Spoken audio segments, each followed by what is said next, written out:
let's get right into it. So the Thunder took a commanding 2-0 lead. We'll get into that in just a bit, but obviously game day here in New York. So huge night for the Knicks, looking to even their series on their home floor versus the Pacers, who took game one in a demoralizing OT loss for New York. Tyrese Halliburton hurt a buzzer beater to close out in regulation and forced OT. Here's Knicks star Jalen Brunson on moving on from the historic game one collapse.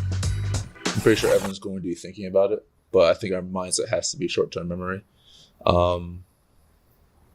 Just from like the disappointment part. Obviously, we got to learn from what we did, but the short-term memory comes from the disappointment and discouragement of how we lost last night. So they made some tough shots, but it shouldn't have got to that point, and we have to obviously close out the game better.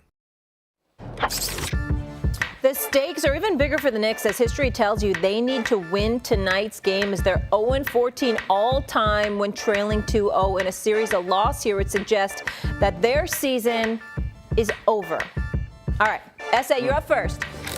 How do your Knicks save their season tonight at MSG? Well, to get to the important part first, I mean, I really didn't see myself originally with this sweatsuit on, but now that I'm looking at myself, it looks pretty damn good. I just wanted to say that on this Friday morning. I'm glad I wore this.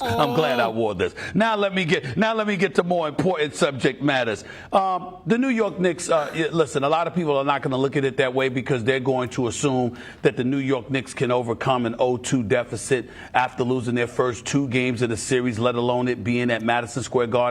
I definitely believe the season's on the line with I don't think they can afford to go down 0-2 to this Indiana Pacers team, considering the bevy of weapons that they have available to them, the depth, the fact that they had 11 different dudes average 15 minutes a game or more during this regular season, and they're championship tested, their championship coach, meaning because he's a Hall of Famer, he's a champion, and Rick Carlisle, we know he knows what the hell he's doing. And you have to surmise that the New York Knicks need to win this game. Can they save this season? I believe they will. I believe they will win tonight. They have to. But it still doesn't leave me less despondent than I was from the other night. Just to put things in perspective, they were up 17 with over 6 minutes left. They were up 14 with 2:50 left. They were up 9 with 52 seconds left, and they lost this game. The Indiana Pacers committed 7 turnovers for the entire game. The New York Knicks committed 5 in the last 5.5 minutes. So I'm looking at that, and I'm saying here you have an Indiana team that's exceptionally well coached, that protects the basketball, they have shot makers in Nesmith, Nembhard, obviously Halliburton as well, to a lesser degree Siakam, Turner, and you're just saying to yourself, how are you going to combat that, particularly considering what the Knicks bring to the table? But the only solace I have is this, guys, and then I'll give it to you.